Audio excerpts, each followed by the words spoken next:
ladies and gentlemen, as you can see, the leader of the Quiet Council has arrived. Professor Charles Xavier will be getting a brand new uniform, and I can't lie, he looks like an Egyptian god. Is giving me apocalyptic vibes. So I get the feeling that Apocalypse might be due for a new uniform and a tier 4 at some point. I might be reaching here, but it kind of gives me Apocalypse vibes. I gotta say though, it looks like Professor X been hitting the gym heavily, boys. Them delts be round as hell, and you can see the vascularity through the suit.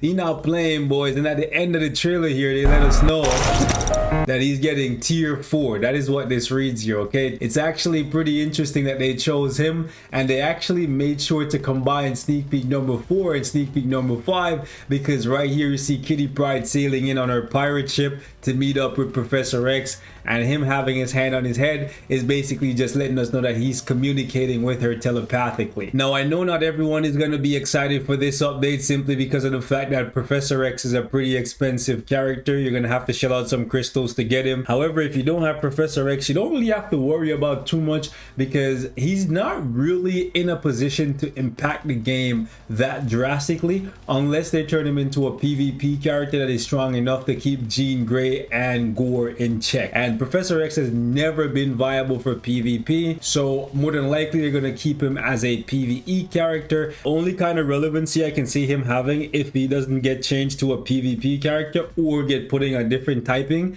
being changed from blast to either speed, universal, or combat, which I highly doubt that's going to happen. He's pretty much only in a position to replace Storm for one of the 2 mutant days, because you have the blast superhero mutant day and then you have the mutant female day. So if they make him strong enough to cap in ABL or get maybe 9 million solo, then I can definitely see some people tier 4ing him and then doing a swap play with him and Storm in order to try and cap with him, because currently Storm is not strong enough to cap on any of the mutant days. So Professor X is really gonna have to come in and do something spectacular to convince people to swap their build from Storm. Anyways, over on the forums, this is what they had to say. This superhero who has dedicated his life for the peace and coexistence of the mutants has established a new council to protect the mutants.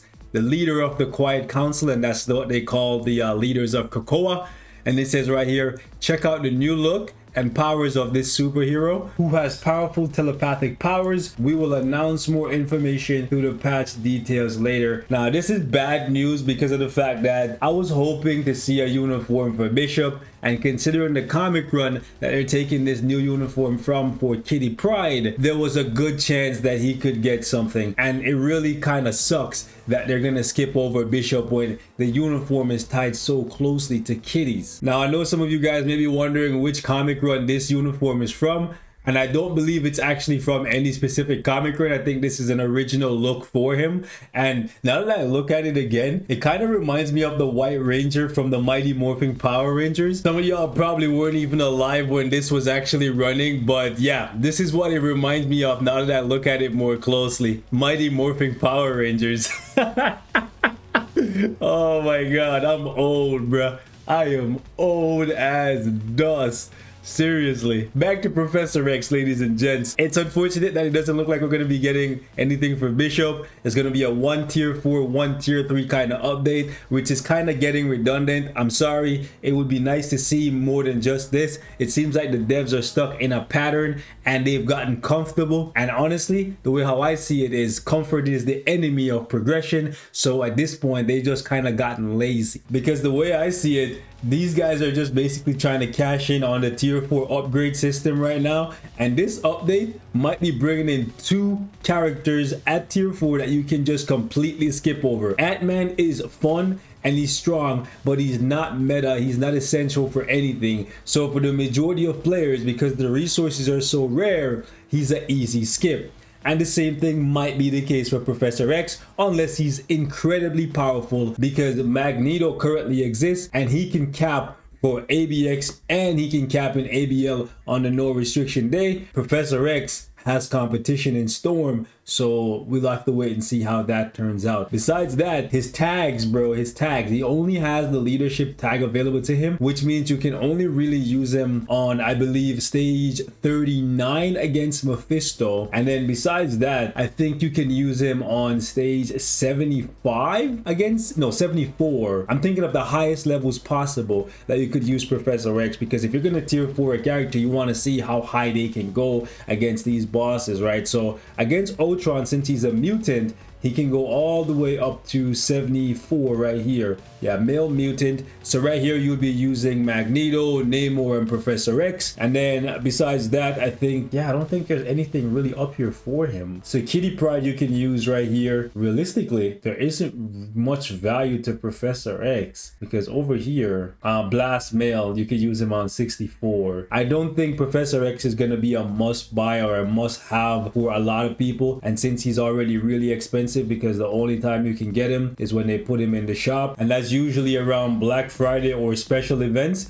Besides that, you can get him if you get extremely lucky from the contribution reward chest, which is available right here for free-to-play players. However, good luck, man. It will take you like a year plus to get this guy unless you're extremely lucky. But like I said, on the plus side, it doesn't look like he's gonna be changing the game very much unless they do something unorthodox that they've never done before, like give him iframe ignore, counterattack, damage reduction, and a whole bunch of PvP ability, and give him enough power to actually counter Jean Grey. I think it would be really cool if Professor X was the one to put the Phoenix in check. However, I don't know if they're gonna be willing to do it. They've kind of gotten lazy and they just want to stick with the same old thing over and over and over again, where if a character is PvP, they just double down on what they were already good at or what they were already designed to do, and they just leave them that way. And to be honest, that's what they did with Jean Grey. She was always a PvP character, so they doubled down and tripled down on her PvP value, and now she's just extremely toxic. Granted, because she's tier 4 and one of the first, she still has value in PvE content, but obviously as stronger characters come out in the future, she'll get knocked down when it comes to PvE, and her primary role will default back to PvP. Now Marvel, if you're watching, consider putting Professor X in the PvP arena. It would be really cool, and it would actually give him long-term value, and it would make sense for people to not only buy him for the crystals that you guys are going to sell him for, but then also buy a mega mythic rank up ticket for his uniform, because if you think it's hard to get his bios, well, how are you going to get his uniform ranked up? It's sad to see him go from the classic look, honestly, because I really like to see it. But if that's what it takes for him to become playable and a top tier character, I'm here for it. And like I said previously, I dig the new look for him, looking like an Egyptian god.